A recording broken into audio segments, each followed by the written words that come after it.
Well, check it out, y'all. We got what you need. We're all living in apartments, condos, vans. Well, dude, even you can have a studio in a box.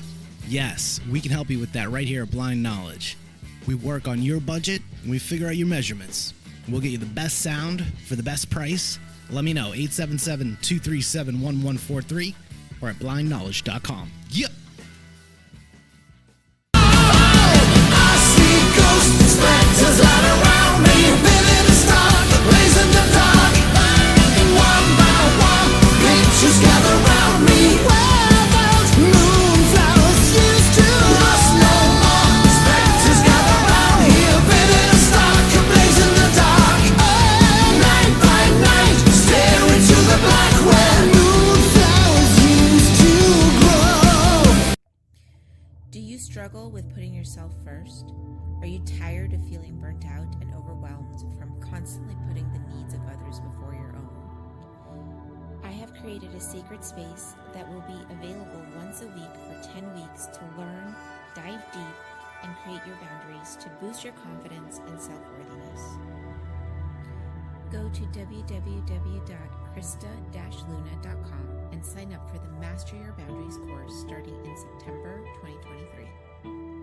And use the code PARANORMAL to get 30% off today on www.crista-luna.com. Welcome all to another amazing episode of Paranormal the New Normal. I'm your host as always, Jeremy, and you know, I'm here to try to make the world seem a little more normal. Do we ever accomplish this goal? Let's be honest. No, we never accomplish this goal because the world's not normal and it's never going to be. We accept this and we move on. But of course, I brought a guest with me to try to help me bring some normalcy to this world. I don't think we're going to help much with that tonight, but we'll see, as always. And my guest tonight is Floyd Wills, author and researcher of ancient mysteries, as well as a podcaster I just found out. So there we go. But first things first tonight, Floyd, how you doing? I'm doing well, Jeremy. First off, I want to thank you for having me on, and I want to thank your audience for tuning in. I think we're going to have a very fun and interesting conversation on my book, The Red-Haired Giants of Lovelock Cave and Other Ancient Mysteries, and talk about giants. And there's a lot of other interesting subjects in there as well if you want to go down some other rabbit holes. So I'm game. Oh, giants are my bread and butter. We're going to giants. We're going to giants. Yeah. But let me ask you this first. This is the first thing I ask everybody because it sets the stage for this great show. What got you into the paranormal, supernatural, spiritual world, even with the ancient mysteries you look into? That's a great question. I had a personal experience when I was around 15 years old. I was living in an apartment with my mom and dad and my older sister. And we had a paranormal experience there. We had some friends of the family that would come over on the weekends and play cards with my parents. They did that for years and years. And the wife was named Patty, and she was a very lovely lady, very tall, big boned, had huge hands. And when she would knock on the door, it would sound like someone was trying to break the door down. And my dad used to give her a hard time and said, hey, take it easy. You're going to break the door down. At any rate, unfortunately, Patty, she was diagnosed with terminal cancer. And so her husband worked during the day, and he was going to put her in a care facility during the day while he worked and then pick her up in the evening. And my dad had injured his back and he was disabled and wasn't working. And so he told her husband, well, why don't you just drop her off in the morning and we can play cards and hang out. And then when you get off work, you could come pick her up. So that was a great arrangement for everybody. And one day they were playing cards and Patty had a seizure. And she literally died in our apartment. So immediately after that, literally the next day after this traumatic incident happened, we began to hear knocking. We would hear knocking on the front door. And of course, we would open it up and there would be no one there. And we would hear knockings on the walls. Sometimes we'd hear a tap on the window and look out the window and there was no one there. So this continued for several days, and it was very unnerving. My dad wasn't really a believer in the paranormal, but I'll never forget the look of fear on his face when we were all sitting in the living room, and there was a pounding on the door, and he got up and opened the door, and there was no one there. So we had some neighbors next to us, an older couple, and my mom had spoken to them about it, and the wife said, well, is it okay if I bring my Bible over and I'll read some passages out of the Bible and sprinkle some holy water, and I'll see if I can help in this situation. My mom was totally up to it. So this older lady shows up at our apartment, and she breaks out this big old Bible, opens it up, starts reading passages, starts sprinkling holy water, and walking around from room to room. Now, I got kind of weirded out, and I'm kicking myself because I wish I would have stayed. But at that time, I thought, wow, this is really weird. I'm going to go hang out with my friends. So my sister stayed, and she witnessed this. And so she relayed the second half of the story of this woman going around, sprinkling holy water, and all of a sudden she's speaking, and her voice changes. So her voice changes, and she said, "This is Patty speaking, and I'm sorry, I didn't mean to scare you guys. I just didn't get a chance to say goodbye, and so I wanted to say goodbye to you all." And so after this process happened, literally the day after, the knockings completely stopped, and we didn't hear any more of that. Wow, that's a one of a kind story, honestly, that we don't hear too much on this show. That's amazing. Mm-hmm. Something I would actually love to bear witness to one day. Spirit possession. And not possession in a bad way, folks, where it's demonic or anything, just spirit possession, which I've read about in books, but I never actually really heard of happening. So that's fascinating. That's completely fascinating.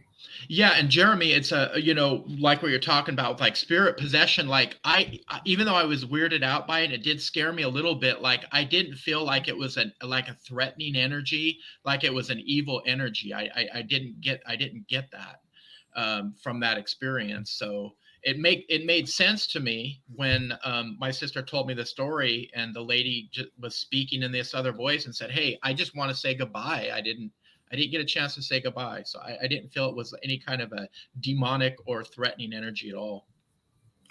Well, that's good. And let's be honest, who wouldn't be scared in that situation? As a kid, I would be scared too. Absolutely. I never had to deal with spirit in my life, like head on. And to this day, I don't think I would actually handle it too well. Even when I get a creepy feeling in my haunted house, which I podcast in my studio. My podcast studio is in the garage, which is where his favorite haunt is. So I've yet to see anything, but if you want to show yourself, Raleigh, be my guest. But I invite you to show yourself any day of the week, especially on a podcast. Please show yourself on camera. I would love that. But that would definitely boost my rankings a little bit. But I have videos though of spirit orbs flying around my garage and flying in my son's bedroom, and wow, interesting, creepy. But yeah. Let me ask you the second question I asked everybody. Well, actually, okay, you kind of just answered it, but do you have any other experiences, like, and looking at all these ancient sites I've seen you photographs of you in, have you had any experiences in any of these ancient sites, like with spirits or even cryptids that are protecting the sites? Yeah, that's a great question. I haven't really had any experiences that stand out. However, at some of these sites that I've been to, they feel very peaceful. I went to a place called Serpent Mound in Ohio, and it's one of the largest effigy mounds in North America, serpent mounds in North America, and I think it's about the length of a football field. And they have a lookout tower that you can climb up, and you can look out over this giant mound and see it from above. And it's really amazing. And when I was at that site and walking around, I just felt a real sense of peace. Unlike, most places I've been. So it was a good feeling. It wasn't any kind of a weird feeling, or that there was some kind of bad energy there. So it was a sense of peacefulness. And then there were some pyramids I went to outside of Mexico City called Teotihuacan, which means place where men became gods. And that is one of the most amazing archaeological sites I've ever been. There's 2 huge pyramids, the Pyramid of the Sun and the Pyramid of the Moon, and they're connected by a roadway that the Aztecs called the Road of the Dead.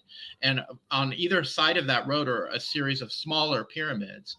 And when I was at that site, I mean, I was just in absolute awe and amazement of what I was looking at. And this is a site where you can actually climb the pyramids. And what I found interesting, Jeremy, is that the steps going up these giant pyramids, they weren't made for the stride of a normal human. These things were very, very steep, as if they were made by giants. Which, I mean, honestly, you're not the first person on the show to approach that theory. And I've heard that theory before, and I love that theory because, okay, well, I'm going to save giants for a little later because that's going to be a big part of this episode. Yeah. But I actually just had a thought, and it goes back to a Native American folklore legend that I've read when I was a kid. But Serpent Mound. Now, I don't know if you ever heard of the legend of I don't know what the hell it was called to begin with, but it was basically about a war between snakes and Native Americans, where they got sick of Native Americans killing, and the snakes got sick of Native Americans killing them. So it was basically a bunch of snakes went to attack them, and they lit these lines of campfires up, and they would kill snakes, and then they'd light another line up, and they kept doing this until a giant serpent emerged, and the chief made a deal with the giant serpent that they wouldn't kill snakes anymore unless they were actually trying to harm them. Interesting. No, I've never heard of that legend. It was in a Native American folklore book I read when I was in elementary school. I'm pretty sure. I used to love reading Native American tales, ancient mythology tales, books about Bigfoot. Which, if I'm not mistaken, you were the same way when you were a kid. You loved. I was the same. Yeah, I was a kid that I'm sure you were too. You'd go to your library and you'd check out like the books on the Bigfoot and UFOs and anything like that, paranormal type stuff. I went to a very, very small elementary school, literally maybe a total of 300 students, if that. Oh, wow. That is very small. It's shut down nowadays. They shut it down because they just put all those students in other schools, which I honestly think was a dumb idea because smaller classes make for better students, in my opinion. Yes, I agree. But I mean, it is what it is. I'm not an education professional, so I'm not going to comment on their lives. But sure. But I mean, yeah, I think it was a stupid decision. But yeah, and the library, there's literally one book on Bigfoot, Loch Ness Monster, and yes, living dinosaurs too, which we may get into a little bit later. But okay, that was the one book I had in elementary school, and I checked it out. I worked in the library my 4th and 5th grade years. I worked in the library during my lunch period, just because I loved seeing all the books and being able to see which ones I wanted to read. Because that's all I would do. That's all I would do mainly is put away books that people returned. So I would literally just put away books like that. And I mean, the books about snakes terrified me. People used to actually tease me with those because they knew it would freak me out. But blame do you Native American legends. do you have a large book collection now? Are you a book collector now? Or I, unfortunately, as much as I'd like to be, I am not because I'm like, okay, I can get this on Kindle for free with unlimited. I'm just gonna read it on Kindle. It's like, why would I go to Redbox and rent movies where I can get most of them for free on any streaming service? Or it's interesting, how technology has changed everything as far as that goes. Yeah, very interesting. I used to have a huge book collection, and I still have a lot of it. Like, don't get me wrong, I still got my original copy of the first 5 books from the John Carter of Mars series, and I love that. I love that book, and I still have a lot of the other young adult fantasy novels I read up into my 20s, and I still read them if I can because they're good books. But anything fantasy based I usually can read. But I have kids now. I have dogs. I have a wife. Reading. I'm on 4 podcasts. I have a full-time job. Like, reading's not an option anymore, really. I'm actually in the process of trying to read one of my first guests in this show. Her second book, she just sent to me and a few other people to beta read it, and which I consider the biggest honor. Thank you, Brandy. Your first book, you know how much I loved your first book because I read it within like a week to get ready for you coming on the show. Only time I've ever read a book for a guest, unfortunately, because I just don't have time usually. But it was just such a good book and she knew I loved it, so she wanted to send me the second one so I could like kind of proofread it for her in a way like other people are doing. And I mean, I love she did that.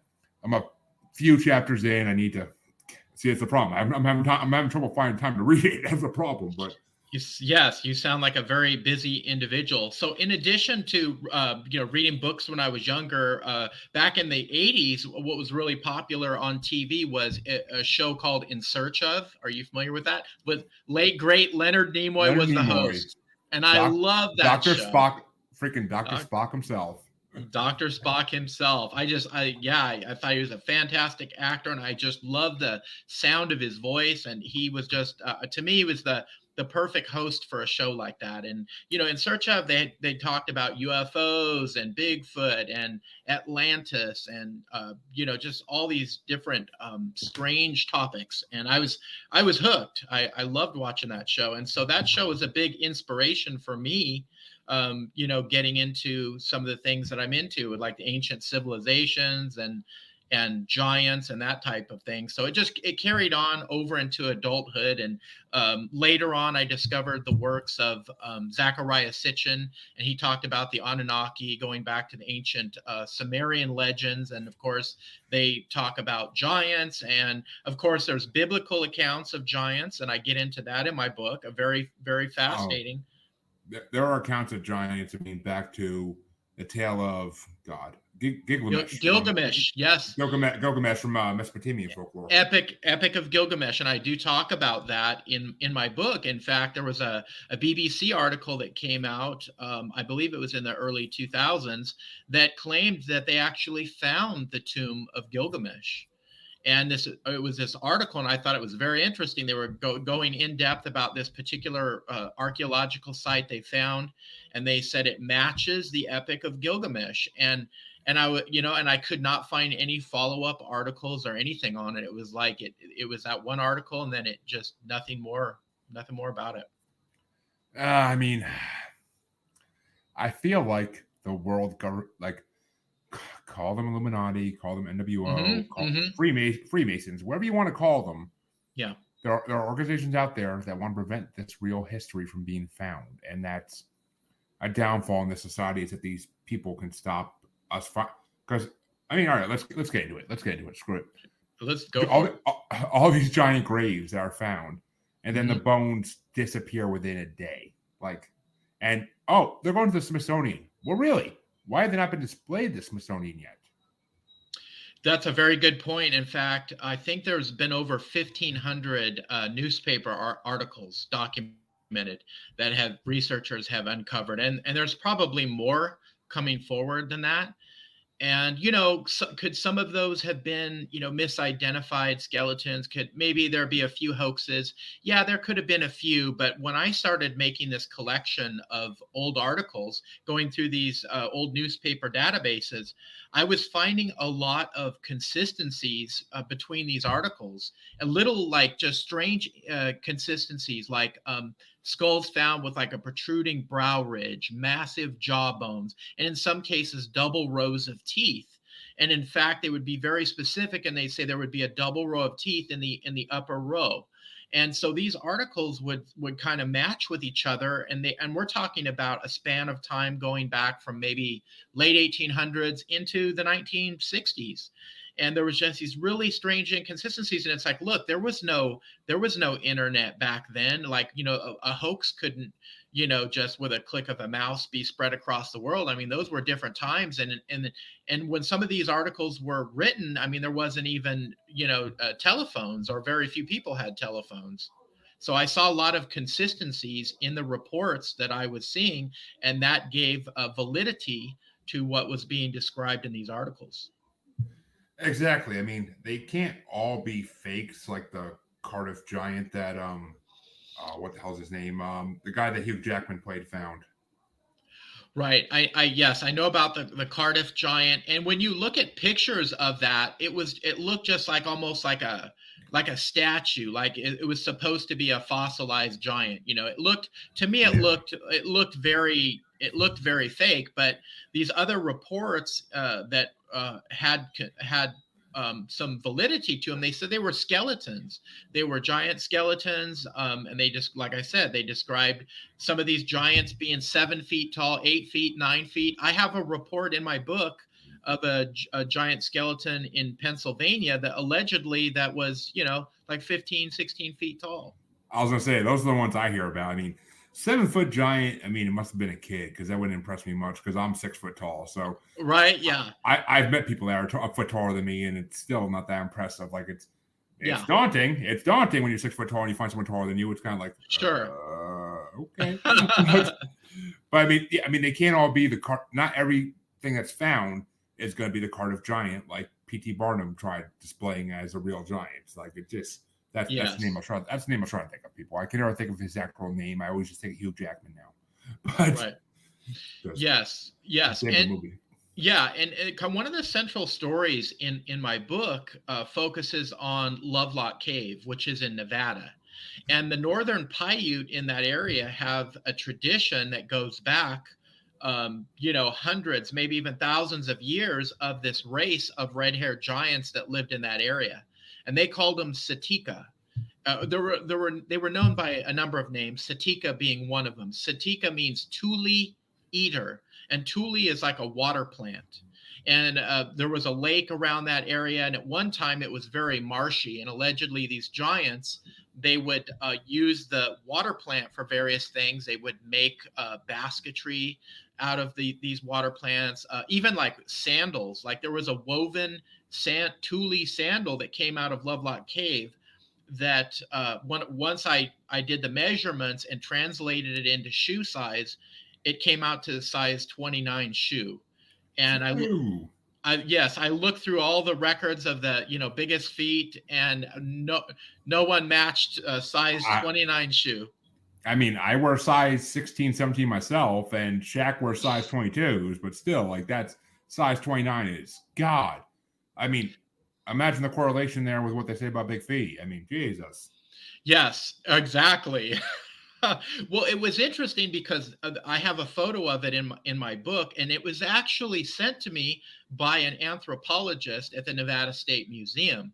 And so I had this dialogue with this anthropologist for a period of time, and I include it in my book, and it goes to a certain point, and then I start asking maybe too many questions, and the conversation stops, the communication stops. But he did send me a photo of that tule sandal, and he actually displayed it. He made a display, and he used a casting of an alleged Bigfoot print, and he put the sandal on the alleged Bigfoot print, and it went across the width of the foot. And I thought that was very, very fascinating.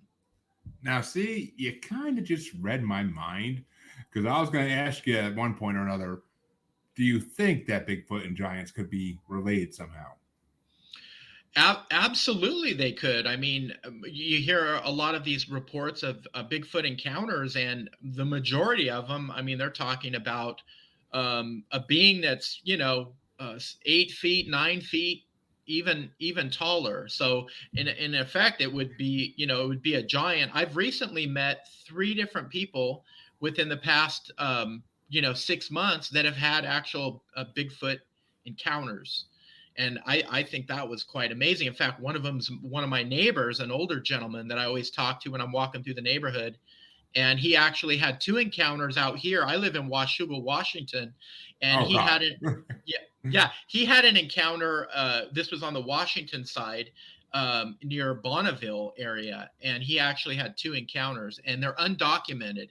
And he shared these encounters with me. They were very detailed, and he's going to actually let me give me permission to document those encounters. And in my second book, I am planning to do a follow-up book. I want to do a section in there on Bigfoot, and I would like to include those personal experiences that my friend had. Oh, that'd be amazing, and we'll definitely have to get you back on. That second book's coming out, but yeah, I have no problem promoting authors again when they have new books coming out. It's always a fun time. But appreciate that. And you're in Washington too. Have you tried to get permission to go look at the Olympic Project area?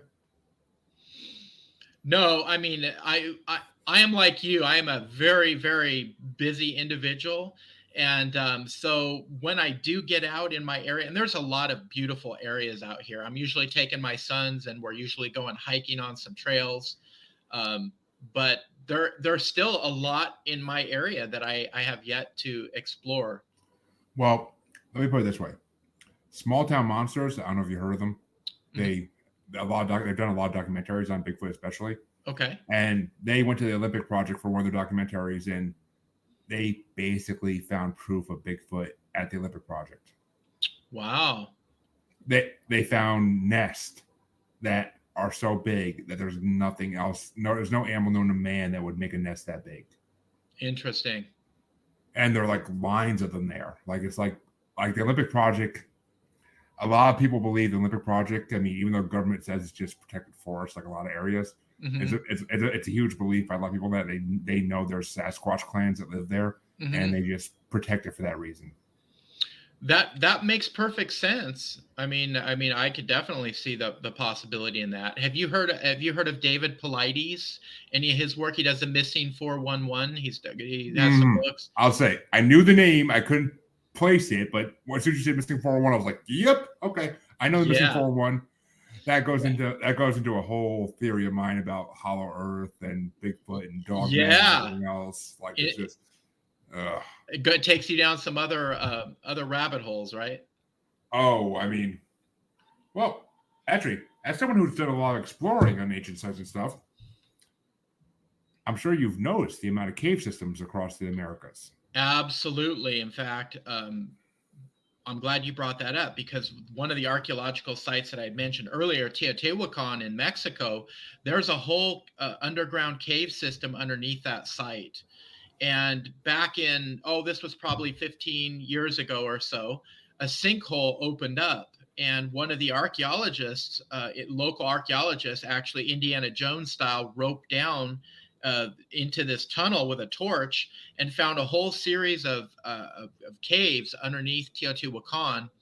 And they found artifacts, all kinds of precious stones and carved artifacts. And what was the most interesting thing that they found, Jeremy, were these spheres. And guess what they had in them? Can you guess?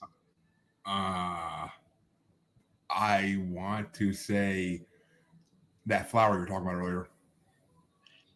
They found liquid mercury in these spheres. Really?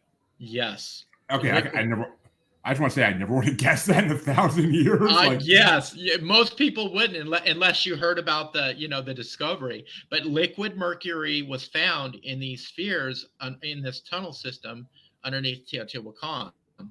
And I talk about that in my book. And obviously, liquid mercury is very toxic. And to even handle it for any period of time, you're going to cut your lifespan short. There's a reason there's a reason they don't sell those thermometers much anymore. But yeah, that's right.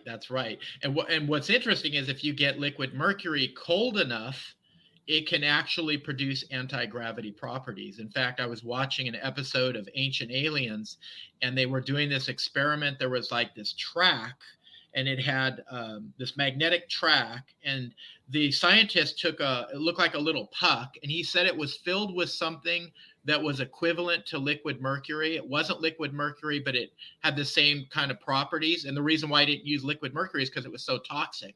But he got it cold enough to where that little puck floated up above the track, and it was going around and around and around, just floating around. And he even put an object in front of it, and it stopped, and it went around, and then it continued to go all the way around the track. And one of the hosts from Ancient Aliens asked the scientist, he said, well, is it possible if, there was a way to make some type of a craft that was powered by liquid mercury? And if you could continually keep that liquid mercury cold enough, is it possible that you could create an anti-gravity craft? And he said he believed that, yes, that is possible.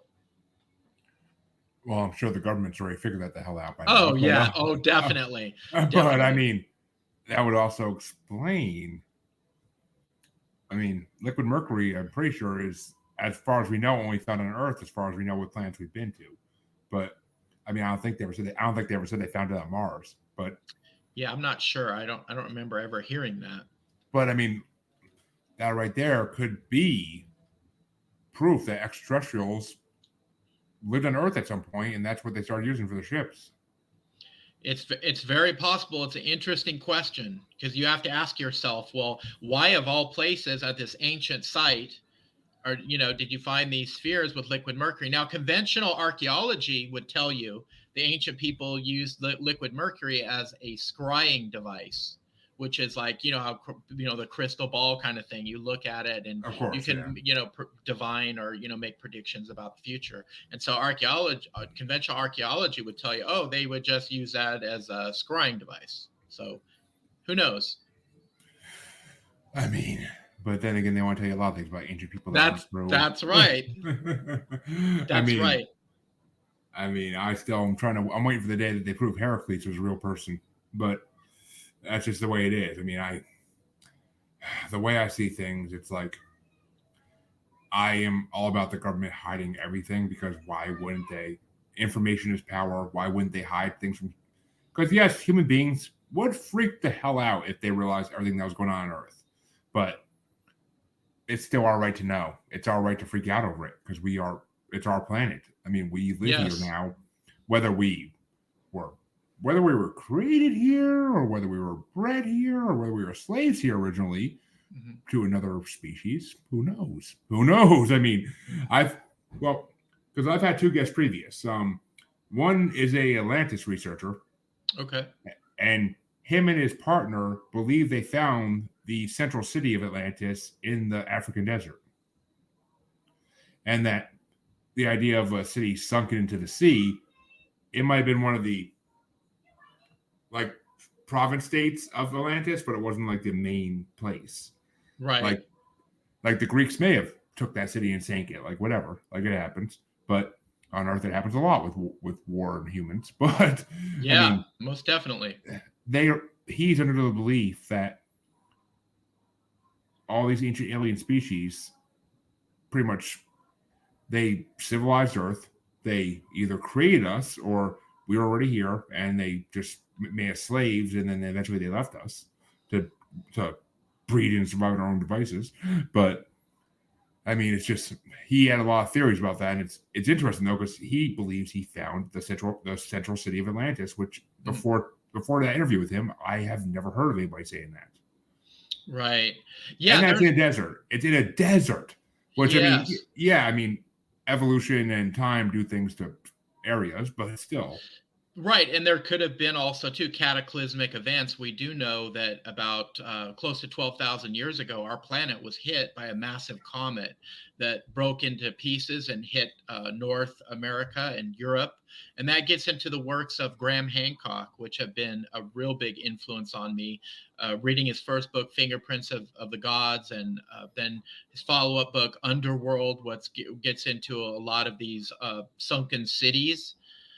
There's one, Yonaguni off the coast of Okinawa, the giant structures there. There's Dwarka, there's some structures in India, out in the ocean. And so who knows? There could have been a massive cataclysmic event or series of events that wiped out these very advanced ancient civilizations. Oh, God, yes, there could have been. I mean, and who knows if they were natural events or if they were caused by something. Yeah. I mean, this is a long shot, people. Don't even quote me on this, please. But who's to say that aliens can't control comets to some degree? Come on. I mean, it's possible. They can control a lot. If they can invent ships that go through dimensions to get to Earth, what the hell else can they have the capability of doing? I mean, come on now. It's just... I mean, don't quote me on that, please. I beg you. well, you bring up a very good point, Jeremy. There was, I think there was some, I don't know if it was an asteroid or something that came near the Earth a number of years back. They named it Oumuamua. And some scientists were saying that could have been an extraterrestrial craft that had, that was concealing itself. And it's going along right along with what you were just talking about. Yep, and I mean, yeah, I've heard a lot about that actually because I listened to a podcast called Wild Thing a few years back, and it's actually Grover Krantz's niece that does the podcast. Do you know who he is? I'm assuming. No, name again. Grover Krantz. The name sounds kind of familiar, but I'm not making a connection. He is one of the forefathers of Sasquatchery. Oh, okay. And his niece does this podcast, Wild Thing. And the first season she talked all about Bigfoot. And the second season she did aliens. Okay. And during that season she talked about that the structure in space you're just talking about. Oumuamua.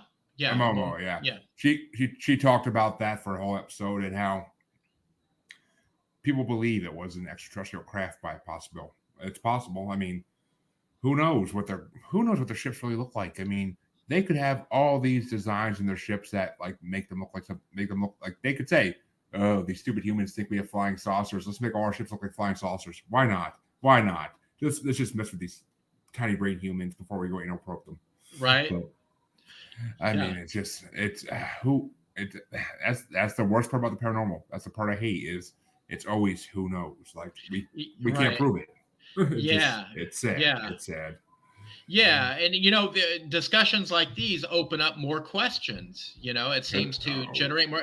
When I was writing my book, I gathered a lot of evidence and 4 years of research, and I still came out with a lot of questions. Having done all that research, but no one really knows for sure. I mean, we can just speculate and just present evidence. And the way I write my book is, I'm not trying to convince anybody that I know exactly who the giants were, where they're from. I present some evidence, some theories, and let the readers come to their own conclusions.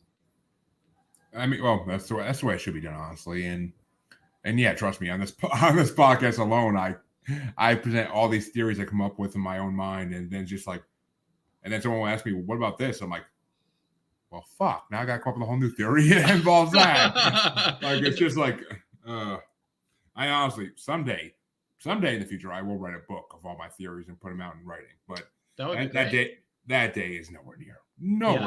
I don't have time for that yet. Maybe once I'm making enough money and I got time off my job, I'll take a couple weeks off and write a book. And once my kids are teenagers and don't want anything to do with me anymore, maybe then. But until then, it's just, they need my attention, and podcasting takes enough of it away that I don't want to take it away more. But right.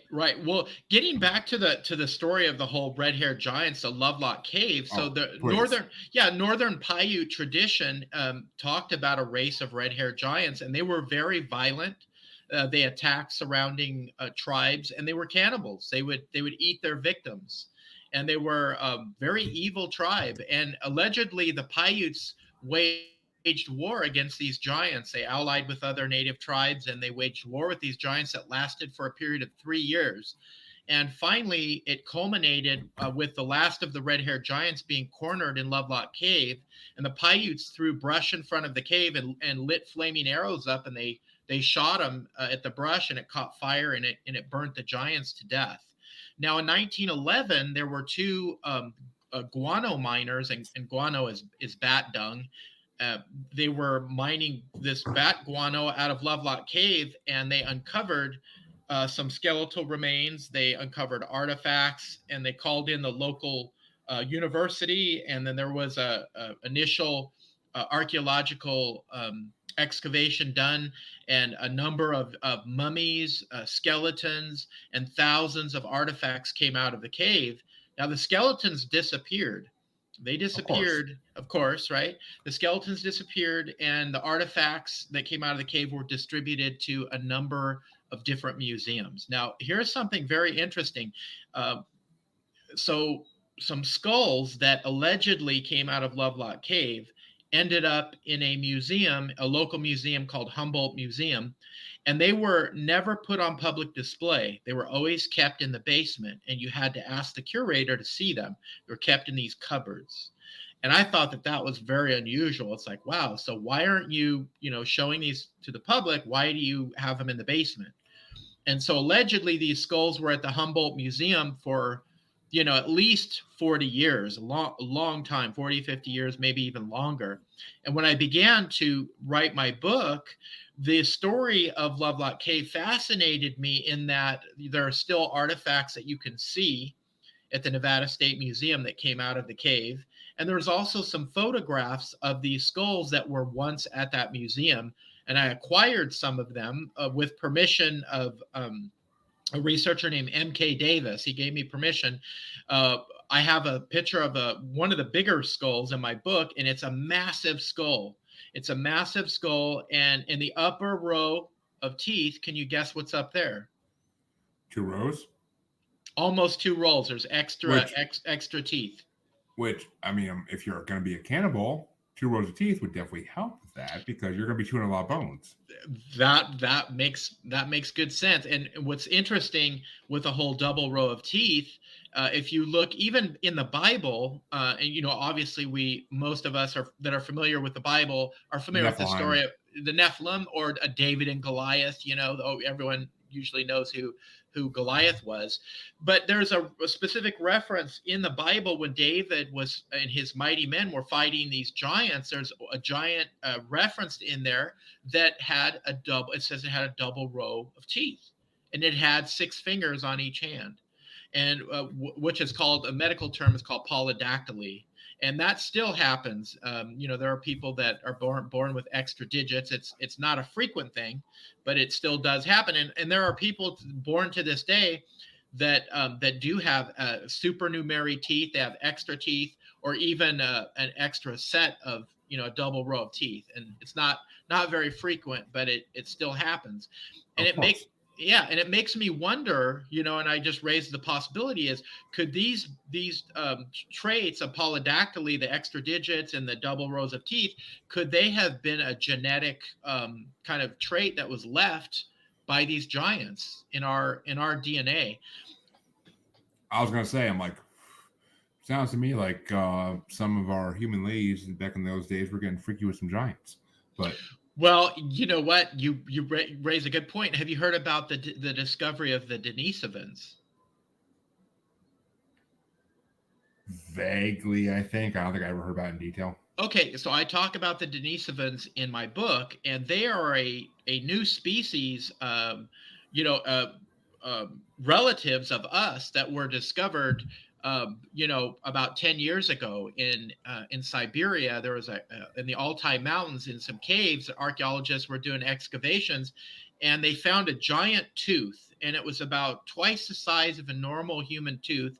And they found a knuckle bone, and they found some artifacts. They found a stone bracelet that had these tiny holes drilled in it that were probably 8 millimeters, which was astounding because this stuff was dated back about 50,000 years ago. And so when they did the DNA sequencing on the knuckle bone and the tooth, they determined that it was actually another species of hominid, and they named them the Denisovans after the cave where it was found. It was called Denisova Cave. And since then, a complete skull, which is believed to be Denisovan, intact skull, has came out of China. And that's called Homo longi, which means dragon skull. And it's a massive skull. It's very big, football shaped, very, very big eye sockets, very pronounced brow ridge. And this was found in the late 1930s by a worker who was under forced labor by the Japanese, building a bridge, and this man found this giant skull, and he hid it. He stuck it in a well, and he kept it there. And basically, he lived to a very old age. And on his deathbed, he revealed to his children about that he had found the skull and where he hid it, and he told them where to go find it. So they went and retrieved this giant skull from this well. And then they turned it over to the university there in China, and they did the DNA sequencing and determined that it's Denisovan. And it's huge. It's one of the biggest hominid skulls, I believe, that has actually been shown to the public. Wow. I mean, it's funny because when I was getting ready for this conversation tonight, I never actually write anything down because that's just not my style. Yeah. And even in school, it wasn't my damn style. But it's all kept up here in this mystery of a brain of mine. But I was going to actually bring up dragons at some point because, I I had a previous guest on this show, Lon Strickler, who was a paranormal investigator out of Pennsylvania. Mm-hmm. And he's had a lot of reports of dragons appearing outside of mines in Pennsylvania. Interesting. Which, I mean, dragons, same as giants, dragons are in every folklore going back as far as we can find folklore. Like, Yeah, it's a good point, and I actually do have a section in my book on reptilians, and it gets into things like dragons and reptilians, and if you look at your major ancient civilizations, usually when the serpent is talked about or dragon is talked about, it's usually associated with knowledge. Like, of course, we have in the biblical accounts of the Garden of Eden, we have the serpent, and of course, it wasn't, obviously given a good rap in that story, but it represented, knowledge. It was associated with an ancient knowledge. And then you have the ancient Anunnaki, the Sumerian tales that you had mentioned earlier, and some of those beings were supposedly reptilian. In fact, I have a picture of a statue, an ancient statue that came out of Samaria, and it's of it looks like a lizard woman, and she's holding a little baby, and the little baby is a little lizard person. And so we have all these accounts, and if you go back to ancient China, all the imagery of the dragons, and in their culture, in the Asian culture, the dragon is usually looked at as knowledge and as something lucky or good, where in the European cultures, if you look back, the dragons usually represent evil, and that's where you get the stories of the knight in shining armor going to slay the dragon to save the princess, right? or the monk in the one English case, but yeah. Yeah. But I mean, I'm trying to think of what the hell. I don't think I've in my notes in any of these previous episodes lately, but I'm trying to think of the name of the alien species that Starseeds dealt with a lot. I can't think of the name for the life of me right now, but it's one of the ancient alien species that supposedly helped find Earth and colonize it with us. Mm-hmm. Oh my god, Palladians. That's it. Okay, Palladians. I have heard of the Palladians. Yes, I have heard of them. Because supposedly, from what I heard, the Palladians and Anunnakis were at war with the reptilians on Earth. Hmm. And I mean, from what I've heard, the reptilians and Anunnaki were mainly covering the area that is now Europe and Asia, and the reptilians were mainly covering what is now America. Honestly, ironically enough, but which is where we get all these stories now of an underground LA city of gold, and that is controlled by reptilians. And supposedly reptilians are in the world disguised as humans, like Skrulls, basically. But their size, I mean, I'm sure you've seen like the videos on YouTube and stuff of like, oh, look at this news anchor's eyes, how they go side to side when she blinks instead of up and down. It's funny that you mentioned that, because there was a recent news report. Some woman on an airplane said, "Did you see that?" I don't know. I don't know what to make of it, but it's very unusual for sure. I don't know if this woman was. I don't know enough about it to know if this woman was on drugs or drunk or what. But yeah, I mean, would it surprise me to see that on a plane? Not really. I mean, the reptilians supposedly have taken over world society on a major level, and we can't prove it. Like, it's just it's been one of the biggest paranormal mysteries since I got into conspiracies. Yeah, David Icke talks a lot about that. David Icke talked a lot about the reptilians. Well, what's interesting is, we have a part of our brain called the reptilian brain. They actually call it the reptilian brain, and it's that part of our brain that just acts purely on survival instinct, and it's very territorial. It's not emotional, and I found that quite interesting. That we actually have a part of the brain they call the reptilian brain.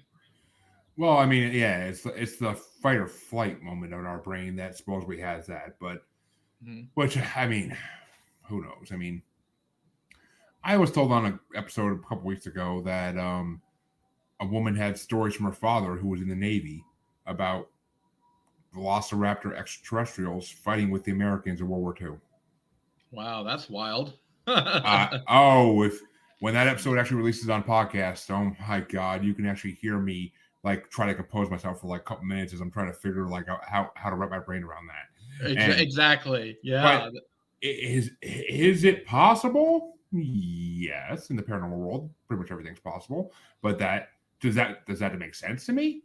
Honestly, it kind of does. Because I mean, there's a lot of rumors about extraterrestrials of all different species being involved in the World War II because nukes were involved, and a lot of them were trying to prevent us from using nukes. I mean, the whole Valiant Thor thing with Eisenhower, like, was there an alien in the White House and Pentagon for months at a time trying to convince us not to use nukes?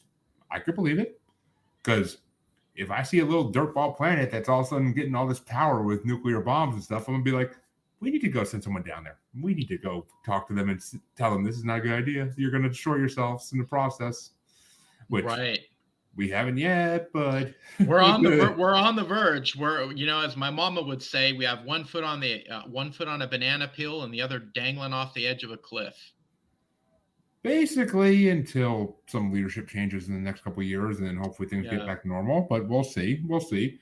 I pray every day I believe in nothing. So I mean, I believe there's something, but I don't know what to call it. But I pray to whatever's out there every day that please don't let that happen because I have kids. Like if I didn't have kids, then let it happen. I wouldn't give a shit. But I have kids, so I don't want my kids to perish or have to live in a post-apocalyptic world like that. Like I don't like. But you mentioned the Nephilim, and we both kind of did. But the Nephilim are one of my favorite topics too, and one of my co-hosts on my other show's favorite topics because they kind of prove a lot about what existed back in the day. And I mean, we found proof of Nephilim to some degree, haven't we? Well, some researchers would say yes, and other people would say, there's not enough evidence out there. But I mean, going back to the ancient text, and I'll just get into briefly the biblical text, and I have a section on that in my book, in Genesis 6. And this passage fascinated me from the time I was a kid, and I really didn't look into the backstory until as an adult.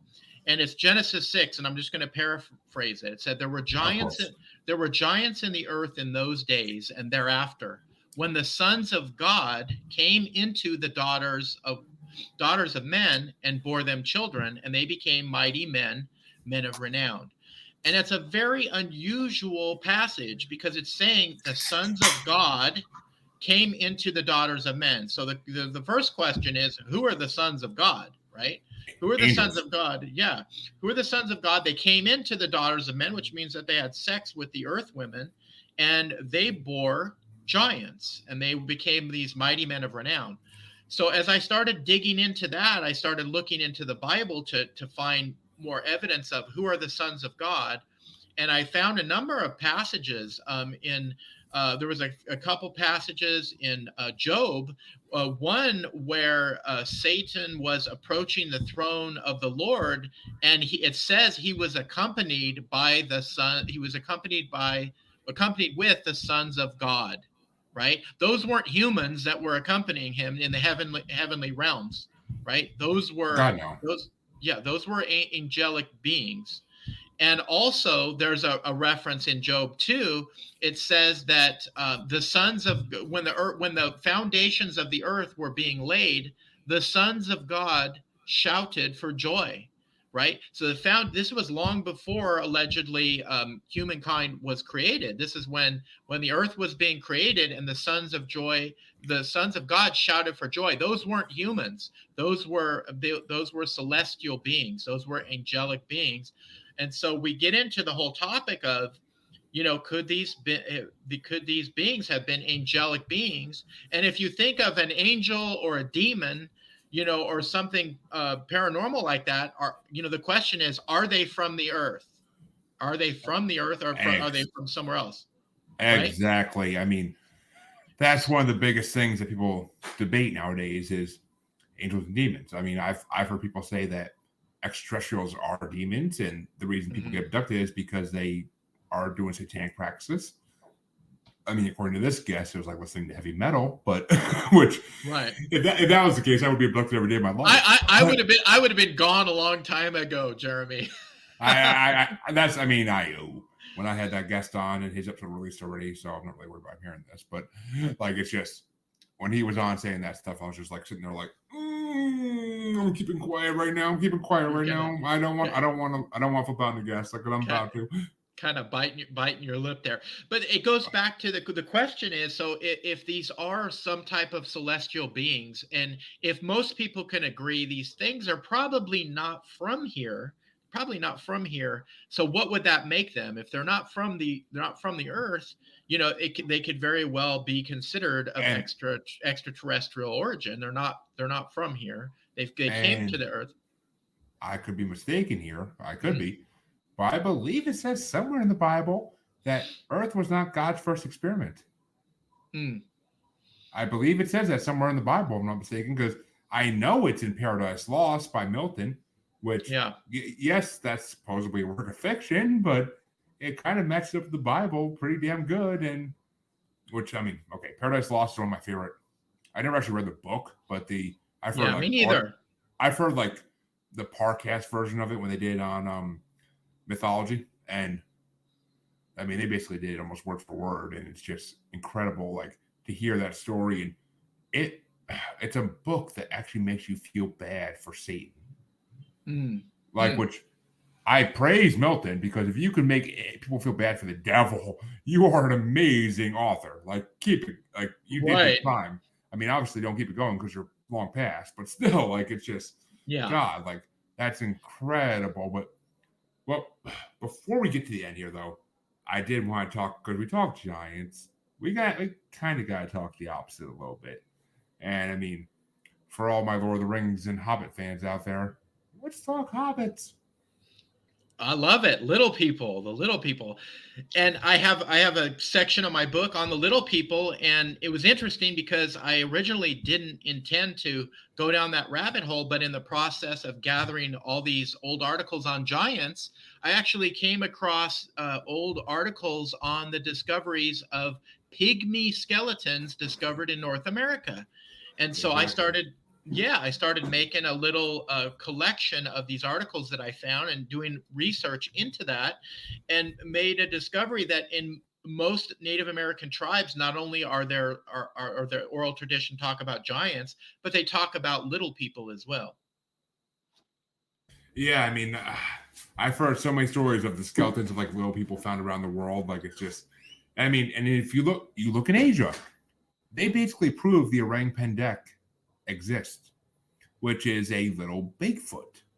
So, well, they have skeletons of the Flores Hobbit that was made in the early 2000s. So we actually have skeletons. We have a skull and other bone fragments of another branch of us called the Flores Hobbit. And the Flores Island is in Indonesia.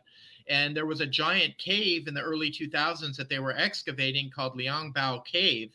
And they unearthed artifacts, projectile points, and other tools and skeletal remains. They found a skull, this tiny skull. It looked like a skull of maybe a child.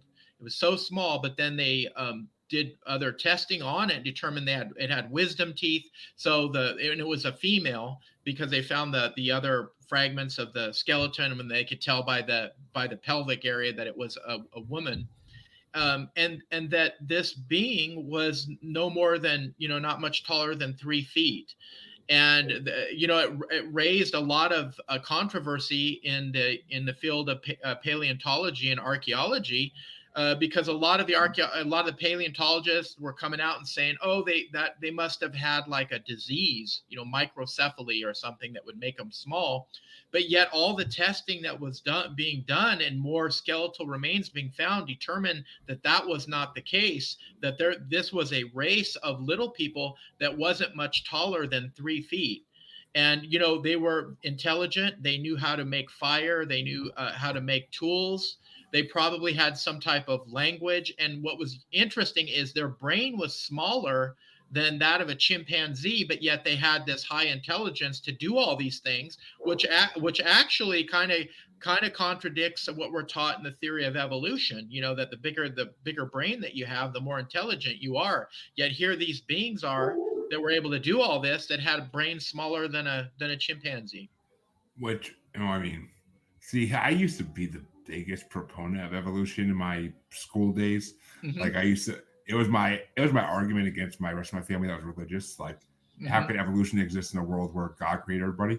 But and evolution is more proven. But I mean, at the end of the day, if you ask me today, do I believe in evolution? I'm like, I question it because I don't think it's the full story. I mean, did we evolve? Yeah, that's pretty much proven. Yes. But was it just natural because a lightning happened to strike a fish in the water and it crawled on land and was able to evolve? Nah, I don't know if I believe that part. But I mean, were some creatures on Earth put into extraterrestrial machines and made to evolve? That sounds a little more logical in my mind.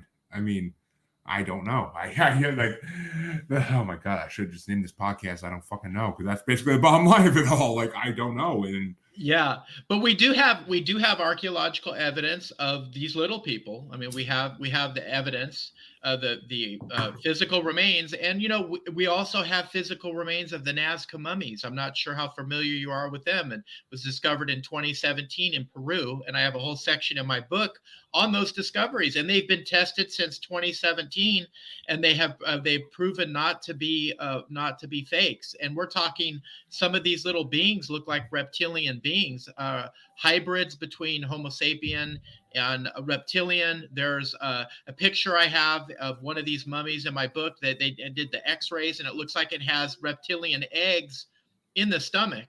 There's been DNA tests that have been done on these things, and elements of the DNA of these mummies, they don't match any known species on our planet.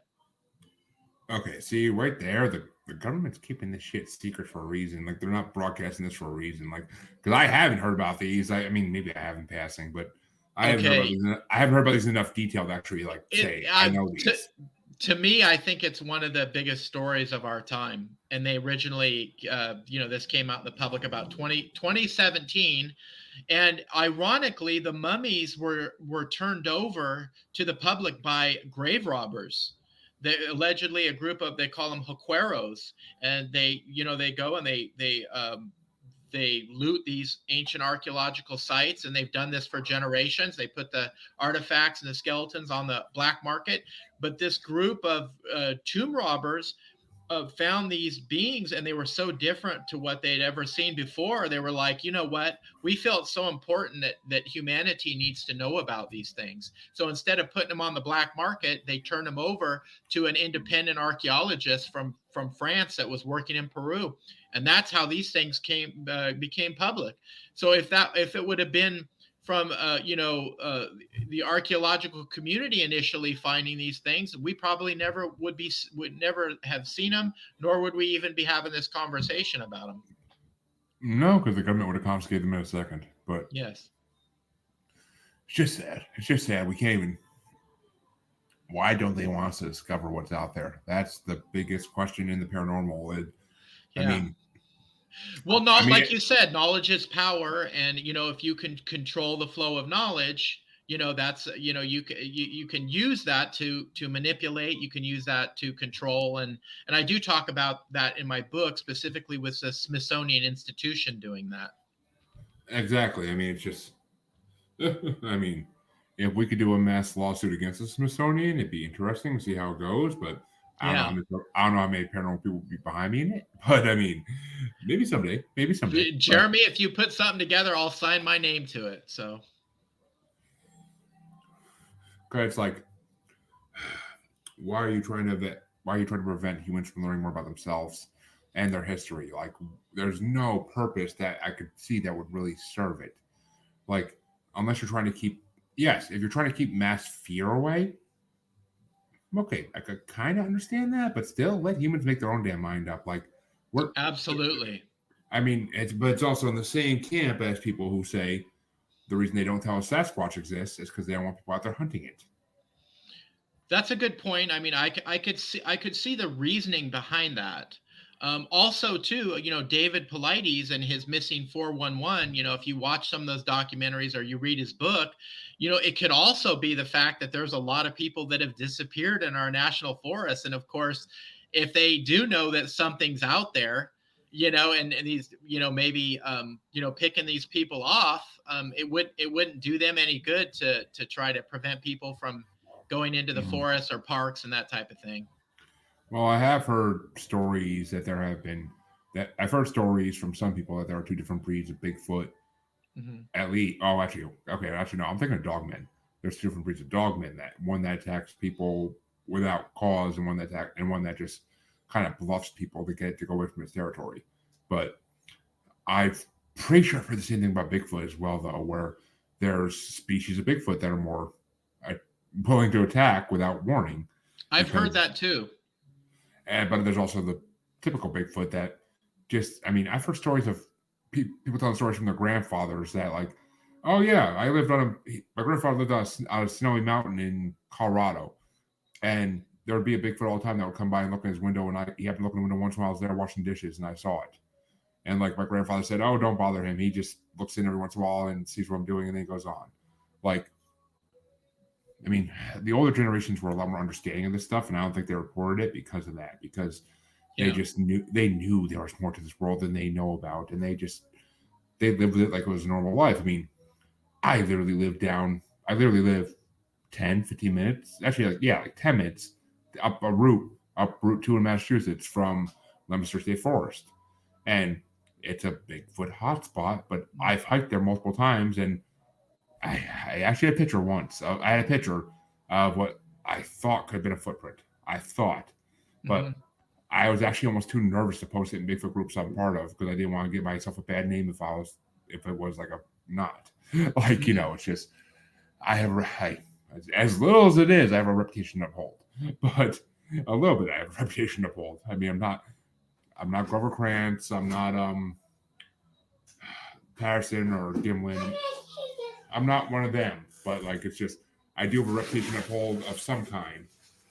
But we do. All right. Well, we are getting to the end here, but why don't you tell the people where they can find your book, where they can find information about you, or just promote yourself to the fullest? Absolutely. Thank you, Jeremy.